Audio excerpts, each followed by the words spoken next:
Okay, happy Portal Day. This is my second time doing this. Because in the first one, I got an idea to do a live for this. And then YouTube shut that idea down. My guides were like, no, not for this one. So this is just going to be a really, really super unorganized, casual conversation with me about today and about the portal energies coming in, how that affects star seeds, because y'all my people. And we're going to do a super, incredible meditation to fully take advantage of, this amazing energy that's accessible today. Okay, but first, let's start off with why. Why is it 666, right? It's 6/6/2022. So that might be confusing for some people. So it's the 6th month, it's the 6th acknowledged month of this Gregorian calendar that we're all operating on. I'm not even going to get into that. We've all agreed that we're going to honor this calendar system. So here we are. This is the 6th month of the Gregorian calendar. This is the 6th day of said month. And 2022 in numerology adds up to a 6. So this year represents the 6. So here we are at the 666. And this is a trigger for so many people. And it's great because our triggers are there for us to pay attention to them and heal them. And Venmo is asking me weird questions. Sorry. Okay, so why do certain things get in our psyche that really bother us or give us these really strong reactive 666, run away from that, right? It's because of conditioning. It's because of program conditioning. It's not real. It becomes instinctual after generations and generations of fearing something. Then it becomes an instinct to kind of flee from it. And you never really question why the hell am I scared of a number when every other repetitive number is called an angel number and something to look forward to seeing. Why is this one number not? Hey girl. I don't know. It just felt like she was really connecting. So the book of Revelations, the Bible. Ooh, the Bible. The Bible literally means the book. Does anybody know that? I thought that was so weird. Like I said, this is a casual conversation, so your girl's not prepared. I think it's chapter 13. So this guy named John the Elder was a prophet. He wrote the book of Revelations. And it's also called the Apocalypse of John. So a lot of people, because some of it's kind of scary, stuff that he was seeing could be interpreted as terrifying stuff. So a lot of people have equated that to this weird twist that we've given to the word apocalypse and being the book of Revelations pretty much predicts the end of the world. If anything about God tells you, if anything about the cyclical nature of nature, how it's regenerative, how it dies and comes back and dies and comes back and dies and comes back, and we know that we're infinite at this point now, right? There's no ending to this. So chill. There's no, the world's going to end. And if it does, if this world ends, guess what? Your soul's infinite. So it's just going to go on to something else, probably something better. Okay. Apocalypse actually comes from the Greek word apocalypsis. Apocalypsis, it's Greek, so they add a K where we have a C. It's apocalypsis, and it literally means an unveiling. Apocalypsis means to reveal, a revelation, to reveal, to uncover something, right? I realized something, it was dark, the light came on, I saw it, boom, apocalypse. That's what an apocalypse means. It doesn't mean the world's gonna end. It might mean the way you portray, the way that you were perceiving the world ended. And it's clearer now, it makes more sense. But because it's a revelation, even that word is kind of coded. If we think about the people who wrote the Bible, right? These especially, the book of Revelations at the end, But the whole thing is kind of like this code book. Like all Holy Scriptures are coded, especially with the Old Testament, because the Talmud, all the Hebraic kind of people of authority, right? All rabbis were astrologists. All rabbis were also astrologers. So when they're writing these things, and we're thinking that it's like very literal, sometimes they're talking about cosmology. Often they're talking about cosmology. Okay, so 666 becomes demonized because John the Elder writes about these dragons and beasts. And then he gives one of them a number. And, numbers goes along with the co-cosmos thing, and the word, everything's just hidden in plain sight in this freaking matrix. So if you think about the saying, there's power in numbers, does it mean like if there's a lot of us, then we have more might because there's a lot of us? Is that what it means? Or does it literally mean there's power in numbers, in each one of these little symbols, each one of these little glyphs that represents a quantity also has a magical virtue attached to it?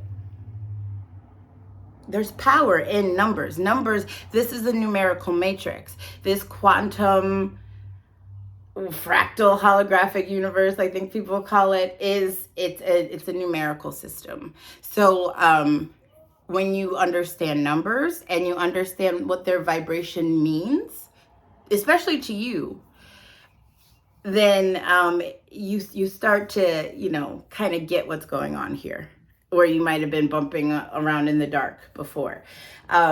This is all the Age of Aquarius learnings, all of this like astrology, cosmology, numerology, all of these higher vibrational fields of learning. These are Aquarian teachings, so it's not like you sit down with a book and you go like A, B, C, and like you just program it into your field and then regurgitate it and then you get an A.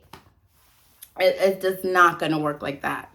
Like, so you might find yourself being really drawn to these esoteric teachings and these classes and workshops that people are giving. And then you leave and you have your notebook and you have your pen and you like log on to the Zoom. And then when it's finished, you have no notes written down.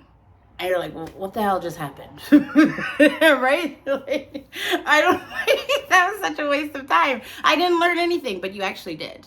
Because in the Aquarian age, it's an experiential thing. And it's like the frequency isn't something that you just hold in a mental body and regurgitate it when you need to, which doesn't really work anyway. Everybody who's been like put through freaking high school knows that. Like, I don't remember any of that stuff. The Aquarian teachings will hold in your aura. You just be there. Just get to the teaching. If you're like resonating with something, you see a workshop online, you're like, something in you is like, gets excited about that. That's your energy speaking to you, okay? So that you sign up, whatever it costs, it doesn't matter. Get to the freaking teaching, get the babysitter, sit there with your notebook, don't write down anything, just receive whatever the teacher is. It's gonna be a transmission and you receive the transmission, right? And then like, you leave like, I don't really get it. I think I need to watch it again. And then you'll probably never watch it again. Your higher self doesn't really need you to. It's in there. And then it like when you reach the vibrational frequency that's receptive to that higher learning, you'll get it. Something will go, oh, like I think I've looked at the precession of the equinoxes for years, and I think maybe 5 days ago I was like, you have like these epiphanies, these moments of these big, like, what did I even just do physically? I went, I did like a big inhale, a big inspiration. I just got it. It was right there, and I just got it, like, right, so. It was there, it never left, but I changed. My vibration changed to match the vibration of that teaching, and then it could process. So that's what I was gonna say. I don't even know, I got lost in my whole thing. But, so the 666, here we go. Let's just do a little story time. Like I said, Mercury is out of retrograde. So I feel very chatty. Okay, let's read what started all of this mess.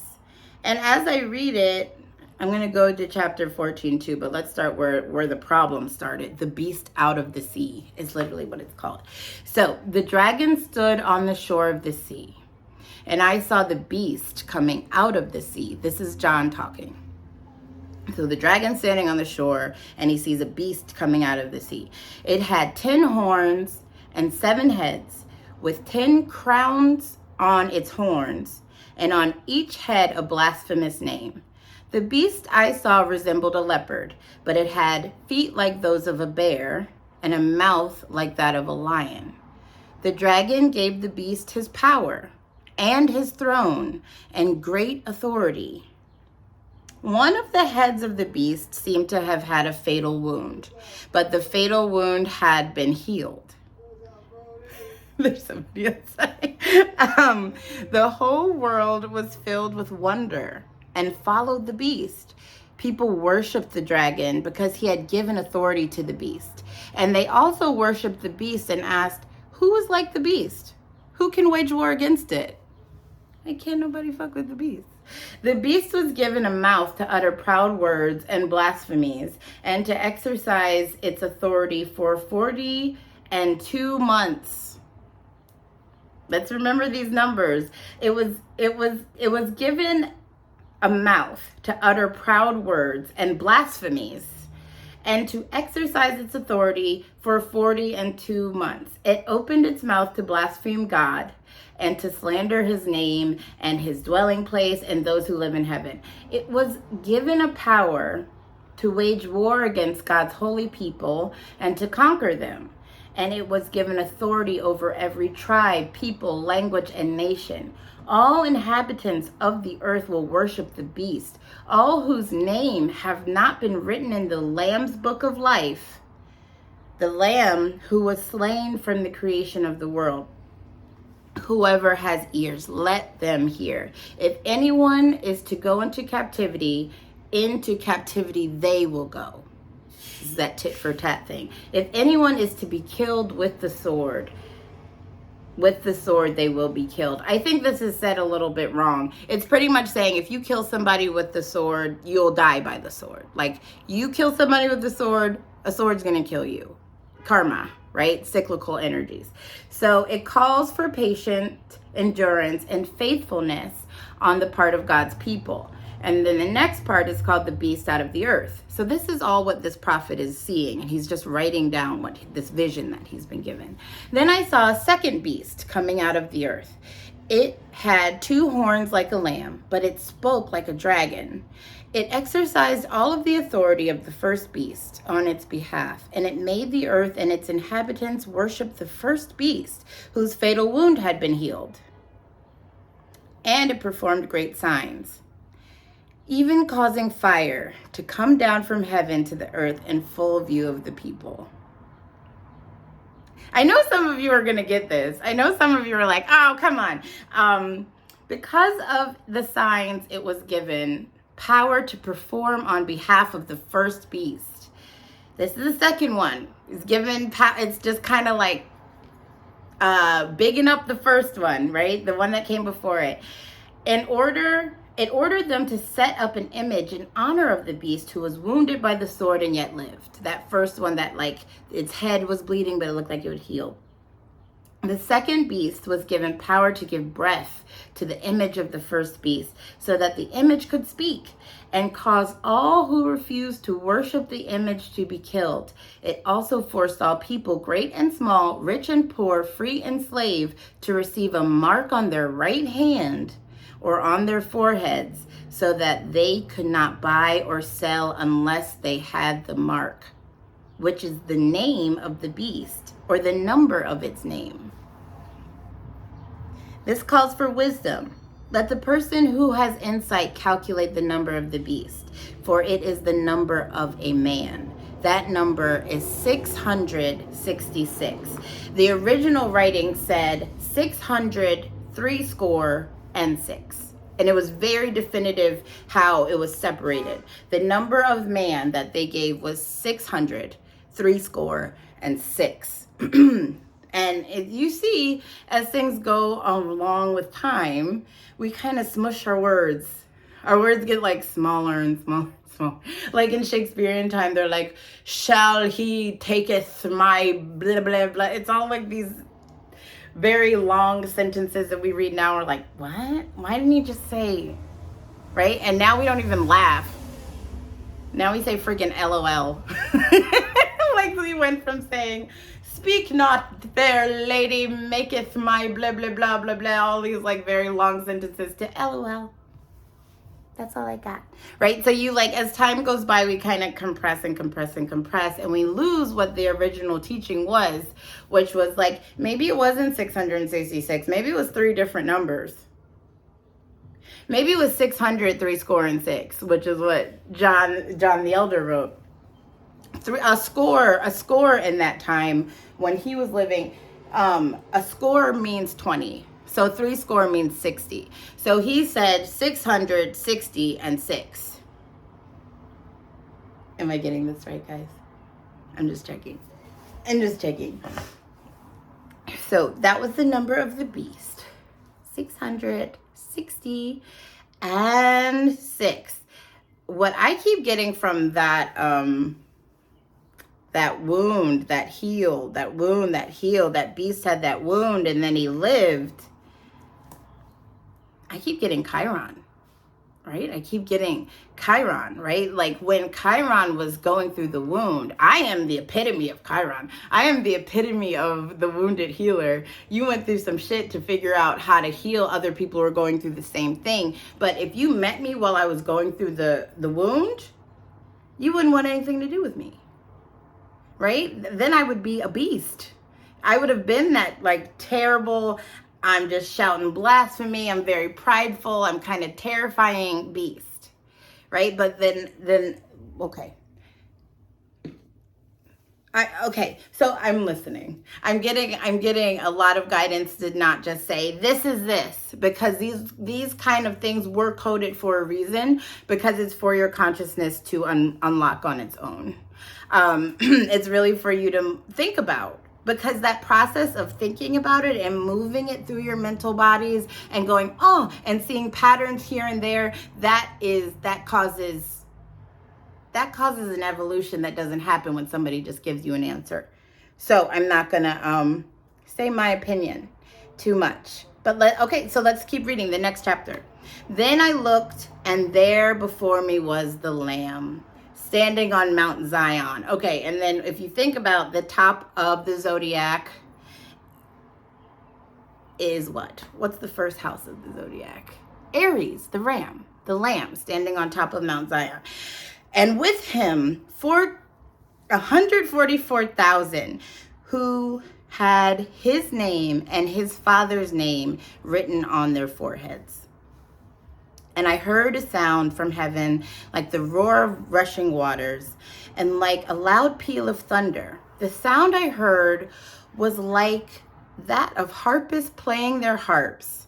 And they sang a new song before the throne and before the 4 living creatures and the elders. No one of them could learn the song except for the 144,000 who had been redeemed from the earth.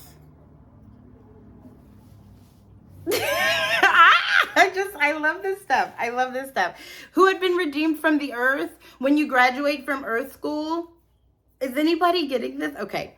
These are those who did not defile themselves with women. We'll get to that. For they remain virgins. Who's the virgin in the zodiac? They follow the Lamb wherever he goes. They were purchased from among mankind and offered as first fruits to God and the Lamb. No lie was found in their mouth. They are blameless. When he's saying women, they did not defile themselves with women. He's talking about the emotions. He's talking about the emotive quality of the divine feminine. We feel a lot. If you're in a female avatar, you're crying all the time, everything kind of hurts your feelings, and you see, like, you know, the stereotypical male is just like, it can be very flat, like there's no emotional intelligence. So if you do not defile yourself with women, oh, and it's 333. If you don't defile yourself with women, if you're not defiling yourself with the emotional kind of carnal mind, what does that mean? What does that mean? That means you've become neutral. You've achieved neutrality. You win. You graduate from Earth School. You come to this world of polarities, of good and bad, to realize they're the same thing. And when you get that, you win. Here's your degree. You can move on. I wish it was that easy. Most of us starseeds we've been to Earth. We get it. We won. We reached enlightenment and we moved on to different dimensions. And then we realized that there's some tomfoolery happening here and we've come back to help. There's also a lot of us who are considered bodhisattvas, which are people, these souls that vow to not move on. I won't ascend until everybody reaches enlightenment. Since you are all my brothers and sisters, you are all me. If you guys are stuck in hell and suffering, I'm going to be here to hold space for you to win, for you to get it. Imagine what it would be like if everybody helped each other. It would be like what we hope for when we think people who channel or like have these experiences where they're traveling to the Pleiades, and there's just this feeling of like, you know, I don't have to worry about myself because everybody's worried about me. Everybody's concerned about everybody else. So why do I need to worry about what's going on with me? I mean, and I've already kind of figured me out, so I don't need to do that. So there's a bunch of things that you could hear, and they might work for you for where you're at in your travels in Earth School.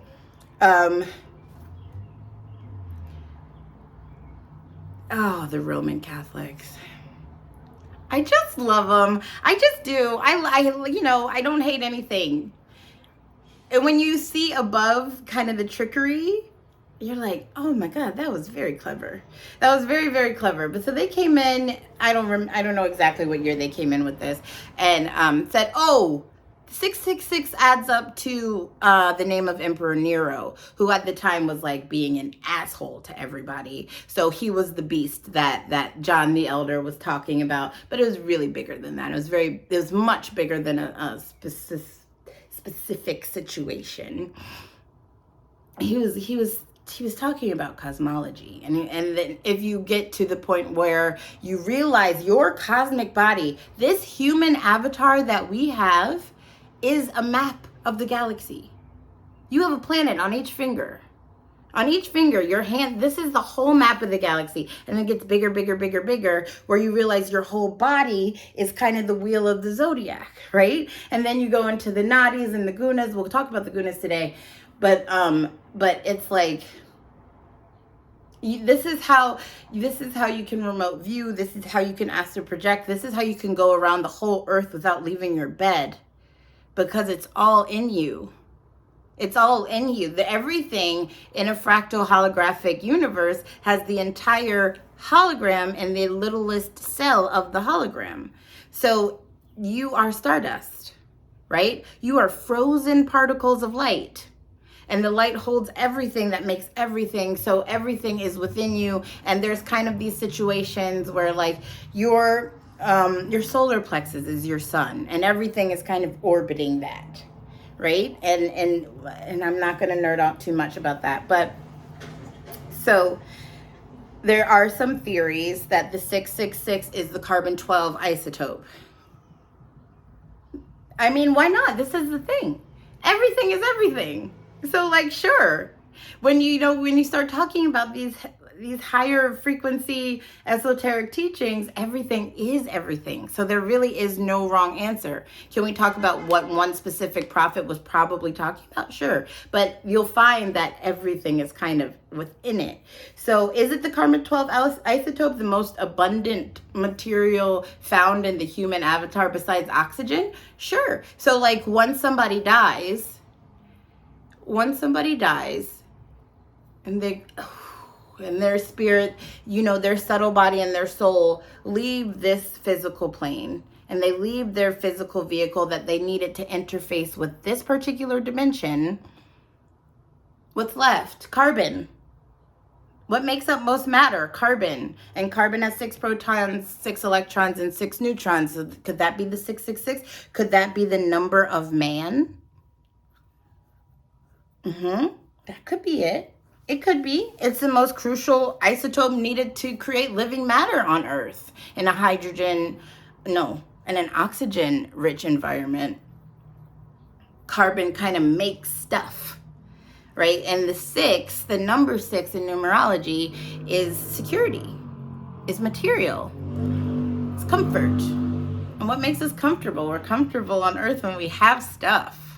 I mean, we're supposed to transcend that. We're supposed to get to the point where, like, I don't really need this stuff, right? I need to check my battery. We're good. I don't really need this stuff. I'm good anywhere.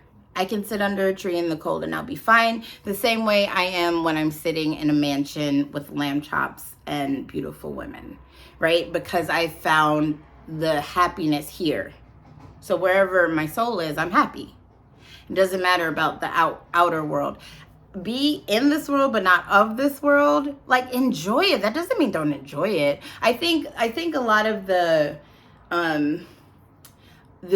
these powerful spiritual beings that were here, and they were kind of pushing us through the Kali Yuga, that like heaviness, and they're doing everything they had to do to hold these higher teachings here for when we get to the Aquarian age, when people start waking up out of this fog and they want to search for truth. There is still Hinduism, there's still Buddhism, there's still all of like these old mystery school teachings that you can find. You have to find them, but there's still Kundalini yoga, the Raj yoga that you can find that will tell you and show you the way and the light, right? But those beings, they might have had to denounce the world.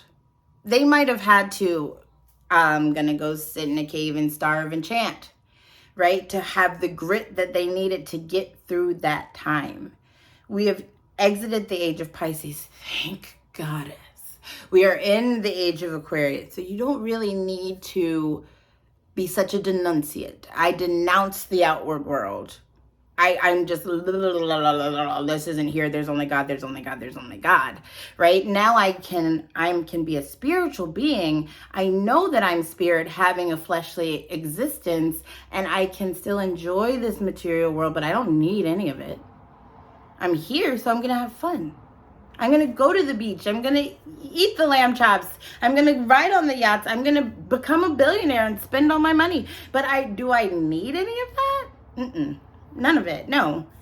Just having fun. This is the time where we have an experience. The age of Pisces was the age of learning, the age of knowing, of acquiring the information, of channeling it, pulling it down from the heavens and holding it here. For God's sakes, hold it here. Let's go into the jungle where nobody can find us, and we'll just chant for the rest of our lives and hold these holy scriptures here for when we get through to the age of Aquarius, for our brothers and sisters that are going to be looking for this stuff, right? And where the freaking Roman Catholics can't burn it or hide it under a Vatican or something. Okay. Okie dokie. Listen, I went to Catholic school from 6th grade to 12th grade. And I did like a little school tour when I left elementary school. My mom was like, where do you want to go to school? Because she knew something about me. She was like, this girl cannot go to public school in Baltimore. Like, this girl needs something else. So she was like, what school do you want to go to? We went to Friends School, which is the Quaker school, super hippie, super liberal. I should have loved it. I was like, nah. We went to St. Paul's School for Girls, and I kind of liked that. But it was still a little too loosey-goosey. What are you talking about? I'm a Gemini. I love loosey-goosey. But something my soul was searching for was in Notre Dame Catholic School for Girls in Towson, Maryland, that had a convent on campus. It was the most Catholic thing. If you saw the uniform, a lot of people thought we were hotel maids. when we were out of school. It was like a white collar dress with like a blue dress and a sash, and then like white little things here and saddle shoes. And I walked in that school and I saw the pictures and the statues of Virgin Mary everywhere, and people were having liturgy. I could smell the frankincense. You know, the Catholics are like the sorcerers of the Christianity, and like just the stained glass everywhere. And I was like, yep, this is it. This is it. And my mom was like, this? My mom was like, are you kidding me? There are nuns here. Like, the nuns are the teachers. There's no principal. There's the headmistress. And I was like, yep, this is where I want to be. This is where I had some karma to work out with the Catholics, man, because it was hell. It was hell. It was hell, but I loved every minute of it. And it gave me like the best education I could have ever asked for. There's still times where I would like revisit college courses, or like play with the idea of going to college and write a paper or whatever, and realize that half the class around me doesn't know what I learned in 9th grade of that school. Like, they kind of have their grips on like the bomb ass education, which is really sad because you have to be really rich to afford it. But yeah, the Catholics, this is the thing. They know what they're doing. They're ETs too. And they're like, suppress. No, you can't know this. We can't talk about this. Let's say that 666 is about Nero. You know, like, let's anything. And then there is this weird thing that happened in like 2006 where they're like, oh, we found some more crumbled up pieces of paper in somewhere in Egypt. And I think that John the Elder was actually saying 616. Which makes sense because that adds up to 13, and that's also a devil number. And then everybody like kind of rolled with that, but not really. Anyway, it's just so cute. They're just really adorable with their whole crunching of the world. What can we talk about now? The material world is the 6. When you repeat something 3 times, why is an angel? Why is a repetitive number something that we equate with an angel? Why, when we see 444, 333, 555, do we say that's an angel number? Well, we say that synchronicities, which is repetition, is the pattern, is how the universe speaks to us, and it's how the angels speak to us. And when you look at your phone and it's constantly on an angel number, your vibration has reached an alignment. The reason why your consciousness keeps getting turned towards these numbers, why do I keep looking at the clock and it says 11:11? Every time I want to look at the clock, it says 11:11. And then you're like, I think angels are trying to tell me something. What are they trying to tell me? That's the beauty of the meditation we're going to do today. The meditation is literally called, wait, I had it written down. I did this for like 40 days once, and amazing. But I think it's called like listening to the whispers of listening to angelic whispers. That's better than what I said. We're going to do a meditation so you can tune in to angelic communication, because they whisper the same way God whispers, the same way your intuition is a little voice that you have to like to hear it. Right? You have to shut everything out and kind of go really still. Oh, there it is, right? It's not something that, it gets louder. You can get louder to it. So you can get louder to it. That's literally what it is, though. You become more receptive to it. So you kind of tune into it. When you're tuning into the communication of the universe, because this whole world is God, and God is speaking at a different tonality. He has a different nod, right? And we can raise our vibration to kind of listen in. Then you start to tune into these synchronistic patterns.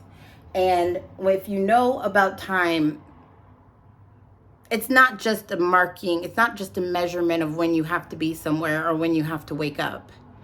Time is time because we're moving through it. Where every tick of a second is us moving through space, literally. Okay, so when you have reached the 444, you've reached a portal. You've reached a part in space where a vortex of energy opens, And if you are receptive to it, it will call your attention, and you will have to acknowledge it, and you'll find yourself going, it's 11:11 again. What the heck is going on with me? And then you start searching up mediums and channels and tarot card readers and YouTube videos, and you fall into this. And then you fall into this, which is the whole point. It's a vortex. The angel numbers are literally portals, and you can start communicating with them because they're alive. When next time you look at your phone and it says 444, say thank you, 444. Please allow me to pass through and show me whatever it is that you need to show me. And you will spend the rest of your day kind of walking through the dimension of 444. Until you get to the next one and the next one and the next one. Thank God we don't go by European military time, because they just have extra angel numbers, and I wouldn't know what to do with my whole day. I'd just be walking through portals all day. So this day, my guides have shown me, is really about you being upgraded to the sixth dimension, having access to the sixth dimension. You know, don't get too caught up. Well, I'm 5D. I'm vibrating at 60. I'm from 12D. Blah, blah, blah. Just don't even do it. Today is the portal of the sixth dimension. The sixth dimension is open to us to traverse through. And it is the base dimension of the 12. 12 is the mystical dimension of the 6, which is where the angels live. We say the angelics, the avians, the andromedans kind of traverse through the 12th dimension. 12 is the mystical number of 6. Right now we're in the 6, which is this material world, which is supported by the angelic world. God took 6 days to create this world. 6. I don't know why. Well, I do know why, you know. The Christians like to kind of convolute everything and say rest on the 7th day. And the Jewish faith, they rest on the Shabbat, on the 6th day. God finished on the 6th. We rest on the 6th. The Shabbat is the 6th. The holy day is the 6th, is when God completed this world. He also made man an animal on the 6th day. So this is also the number of man. But okay, so right now we think about a compass where we have 4 cardinal points of direction, right? We have north. I don't know what I'm doing. If you're looking at a compass like this, it's like north, south, west, and east, which is really a 2-dimensional way of looking at a 3-dimensional world, and we wonder why we can't get anywhere. Let's go to the 6th dimension. And most of our ancient cultures, they acknowledged north, south, east, and west, but they also acknowledged up and down. Why do we ignore that? It's north? There's north is that way, south is this way, west is this way, and east is this way. But what about this? This is a direction, and so is that. So let's, why isn't that marked? In the 6th dimension, it is. So we're going to kind of break into that bigger, more expansive realm with the gunas. We're going to access a guna, and a guna is a way of living. A guna is a way of living that's accessible on earth, and there's 3. There's 3 gunas. I had, I think it's on my phone, which I'm filming on, sorry. So the 3 gunas are tamas, rajas, and sattva. And if you've heard about the yugas, Sat Yuga is the golden age. Sat means truth. When we greet each other, we say Sat Nam. I identify with truth. And it's this golden kind of, there's no lie. There's no fog. There's no illusion. It's just the truth of this magical realm the way it is. And the Sattvic is the angelic realm. Tamas is the very low. It's associated with veiling, with peekaboo, nothing. You can't see anything. The wool over your eyes, so to speak. Again, with like the Aries. The negative. So tamas is negative. It's impure. It's associated with pain. It's associated with demons. If you're living in a guna that is of tamas, You're not having a very good time. I had like a whole little thing. Okay. So if you are living in the guna of tamas, you have a dull mind, you have a very obscure awareness, you're apathetic, lazy, sluggish, foggy, you have a heaviness, you're prone to depression, you're prone to fear and avoiding situations. You need a lot of sleep, you need a lot of rest. There's a lot of self-injury. There's a lot of self-injury, but you're not very interested in self-inquiry. You don't really want to go in within at all because it's scary in there, and you don't really want to meditate. If you're kind of in that tamas guna, you'll be like, I can't meditate. I don't do that, you know.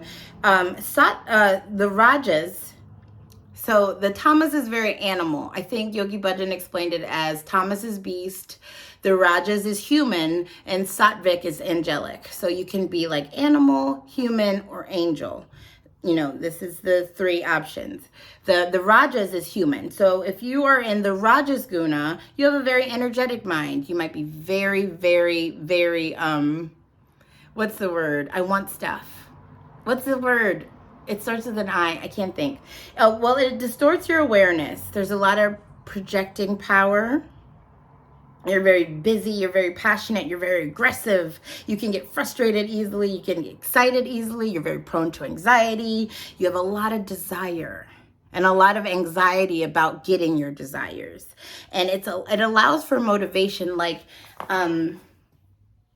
a human wants to gain, own. I'm very much in this world and I want all of it. I want to rule it and I want everybody to follow me. I want to control everything. And even as a collective consciousness, we're coming out of this, like the tamas mind, and now we're kind of in the rajas guna and we're moving toward the sattvic guna. So the meditation we're about to do will touch us into the sattvic guna, which is angelic. I'll explain that one now. So the sattvic guna, if you're living in this world of sattva, then it's very clear, calm, neutral mind.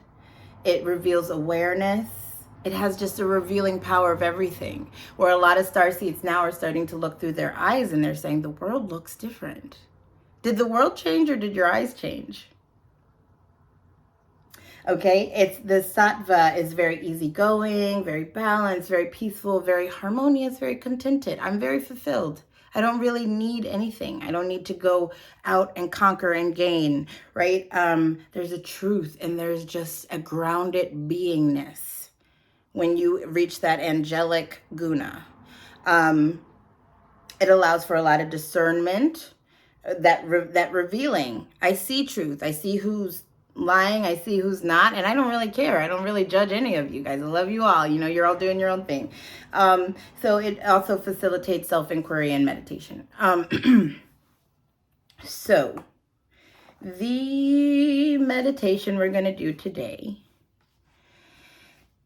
since the moon is in Virgo, oh, it's so beautiful. And it's having this sextile, the sun is having a sextile with Chiron, which again, what we were talking about earlier with that beast with the wound that healed, that might have been talking about Chiron.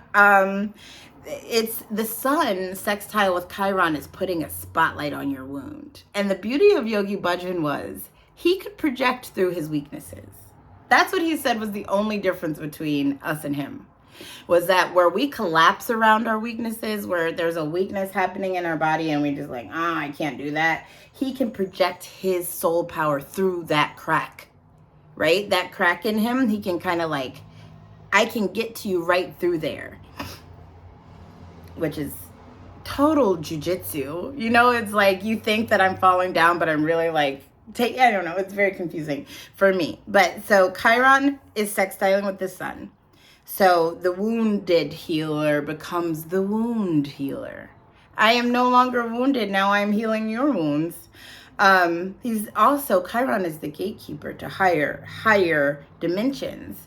And if some of you guys I've done your astro map with, and if we follow the Chiron lines for where your healing is, like where your Chiron zenith happens on the map is where you need to go to receive some healing. There's some karma there from a past life, something like that.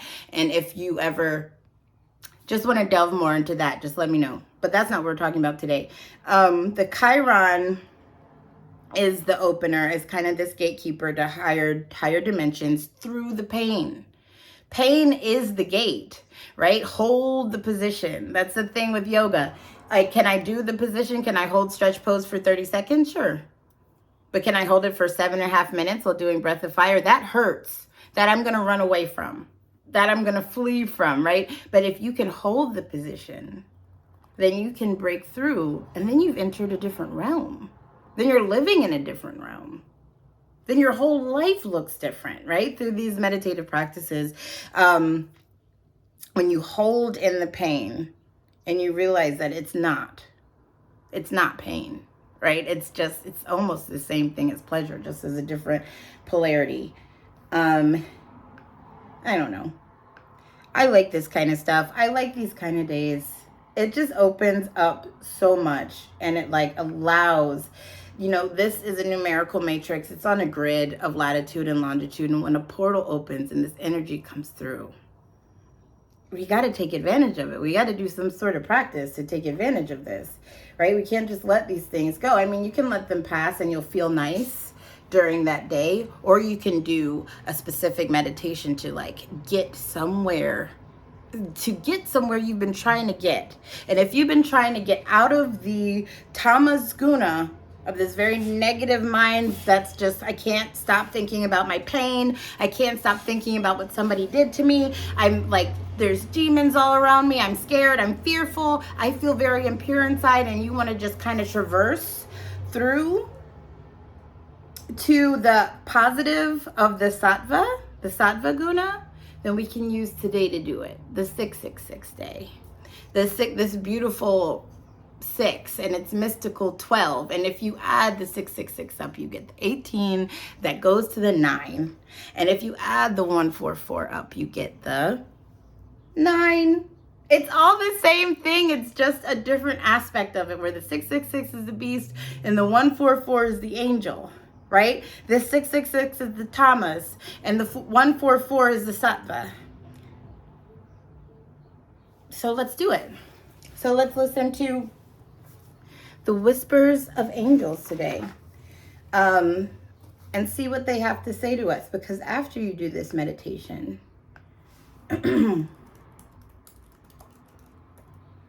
it'll be hard not to hear them. Sorry, I'm just making a note. I told you, casual Friday, casual Monday. So let's tune in, and then let's get into it. So rub your hands together to make heat. Bring your thumbs to your sternum. Close your eyes and take a deep inhale through your nose. Pull up your rectum, sex organs, diaphragm, and start moving that fire up your spine and out of your crown. Exhale. Inhale again. Pull everything up. Start moving that little ember up, up, up. Roll your eyes up and in. Look at the brow point. Touch the tip of the tongue to the roof of the mouth. Hold the breath. And exhale. Feel that heat from your Kundalini energy burning through you, clearing all impurities. And inhale to tune in.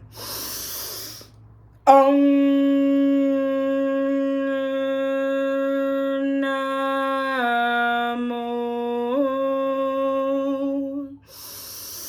Gurudeva Namo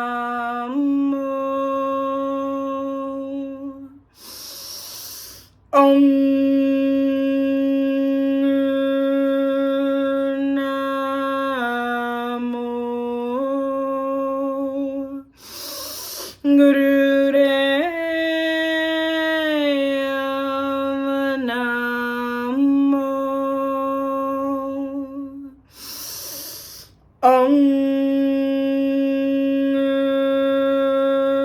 Namo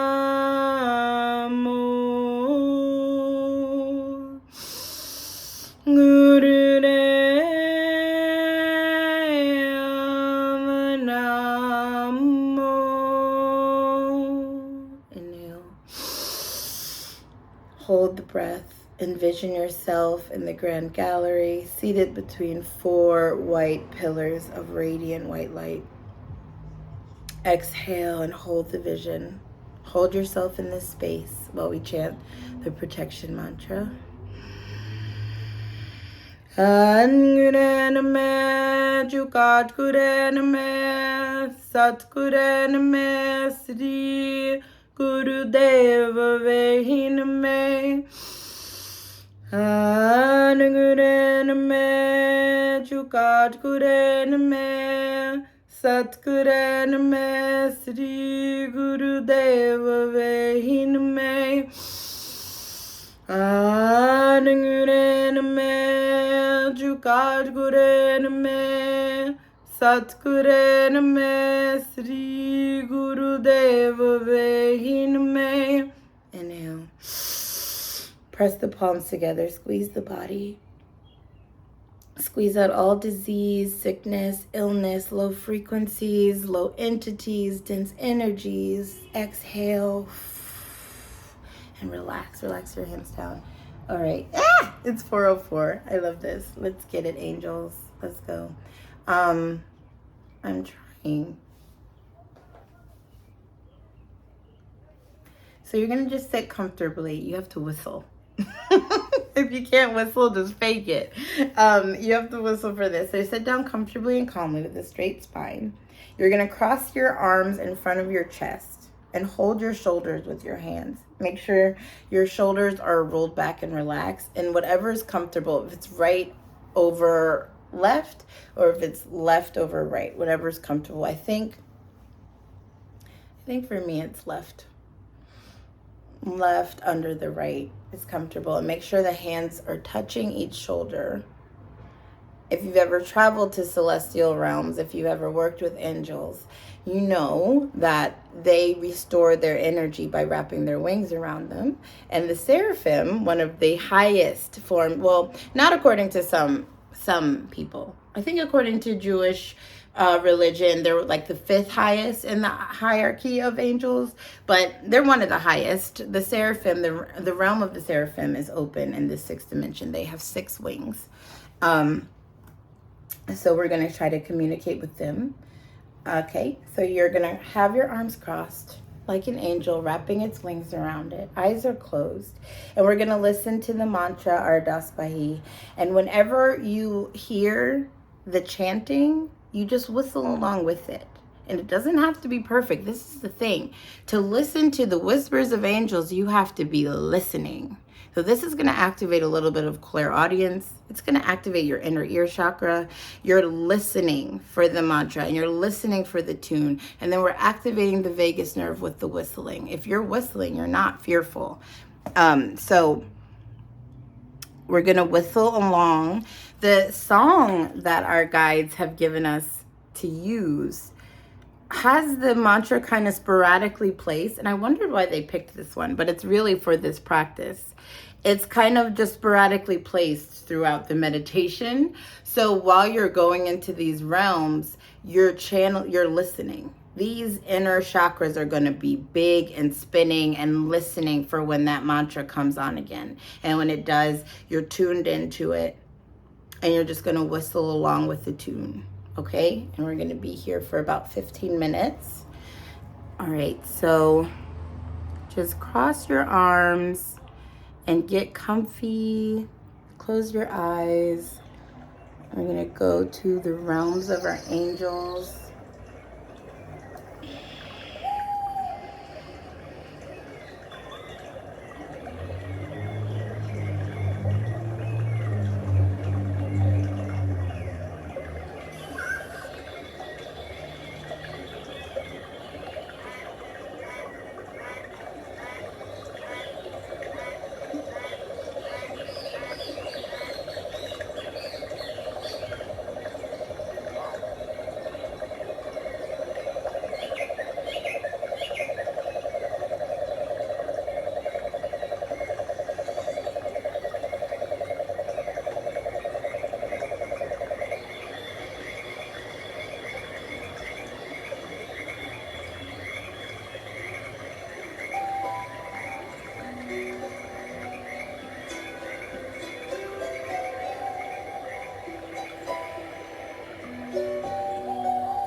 arms. Keep your eyes closed. Keep meditating and just go into a long, deep breath.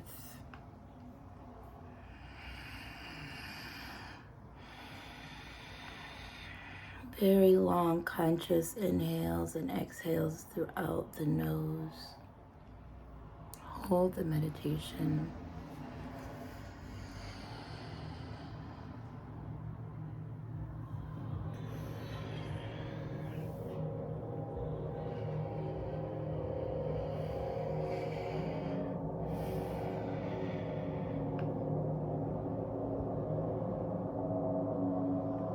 Listen to the echo of your whistle.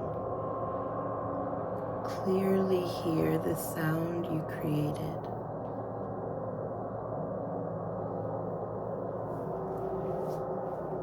And the air expressed through your lips to the sound of the mantra, opening portals in your auric field,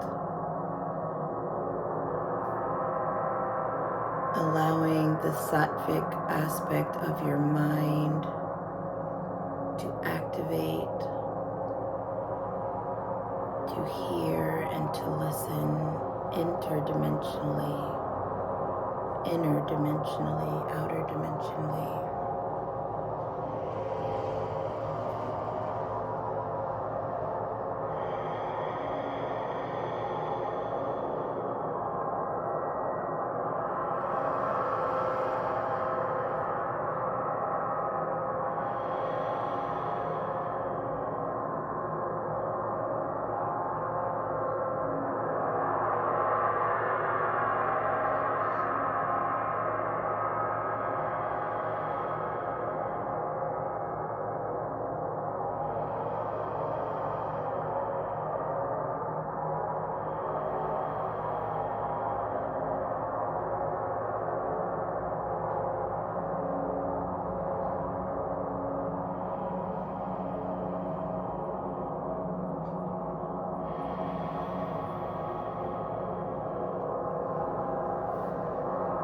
Long, slow breath.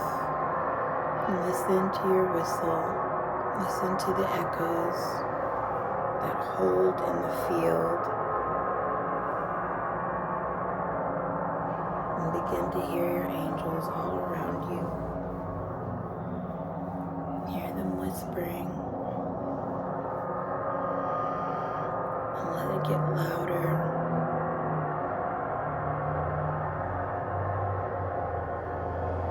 Lock in on the sound.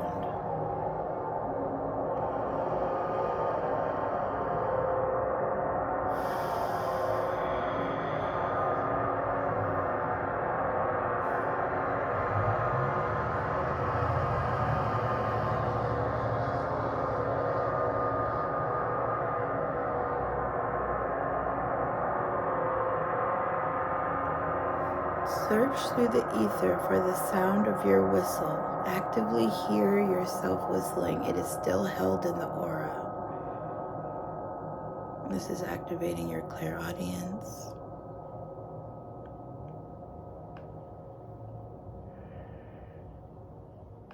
And inhale and hold the breath.